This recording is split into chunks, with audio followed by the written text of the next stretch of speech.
Municipal commissioner Korangi town Ghulam Farid ने वाज़े तौर पर तमाम अफसरान और मुलाजमीन की छुट्टियां मनसूख कर दी। शायद उनको सॉलिड वेस्ट मैनेजमेंट बोझ से खतरा लाक है और यकीनी तौर पर खतरा बिल्कुल दुरुस्त है। ताहम ईद उल अज़हा 2025 के इंतजाम और मानसून की बारिश की पेशेंगोई के तहत महकमा जाती अफसरान का इजलास तलब कर लिया म्यूनसिपल कमिश्नर गुलाम फरीद ने और कहा कि ईद उल अज़हा के चारों अयाम अलाइशें, कचरा उठाने और ठिकाने लगाने के साथ साथ आवाम को साफ सुथरा और सेहतमंद माहौल फराहम करना हमारी मुश्तरका जिम्मेदारी है।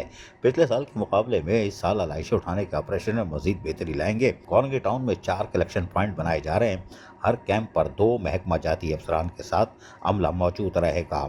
मानसून की बारिशों के पेश नज़र ईद उल अज़हा के दौरान तमाम अफसरान और मुलाजमीन की छुट्टियां मनसूख कर दी गई है और मानसून और सैलाब की हंगामी सूरत से निपटने के लिए अफसरान और अमला बीमा मशीनरी के साथ अपने ऑफिस में 24 घंटे मौजूद रहेगा। अलाइशों को उठाने के अलावा कचरा उठाने का ऑपरेशन अलग से जारी रहेगा।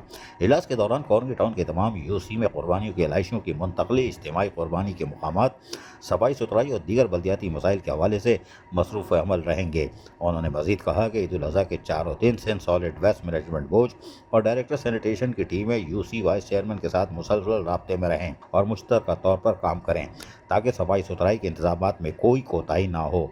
उन्होंने मजीद कहा कि इंतजामिया कोरंगी टाउन ने बर वक्त अलाइशें उठाने और ठिकाने लगाने के लिए बेवक्त प्लान तैयार कर लिया है, जिसके तहत अगर कहीं से सॉलिड वेस्ट मैनेजमेंट बोर्ड कोताही बरतता है या फिर अलाइशें उठाने और ठिकाने लगाने में सुसरवी का मुजाहरा करता है तो वहाँ बैकअप प्लान के तहत इंतजामिया कोरंगी टाउन खिदमत फराम करेगा। माशाअल्लाह। अजीज़ आरिफ, KBS बल्दियाती न्यूज़ कराची। ऐसी ही खूबसूरत वीडियोस फ्यूचर में हासिल करने के लिए रेड बटन पर क्लिक करके और बेल आइकॉन को प्रेस करके हम सबके सब्सक्राइबर बनना मत भूलिए।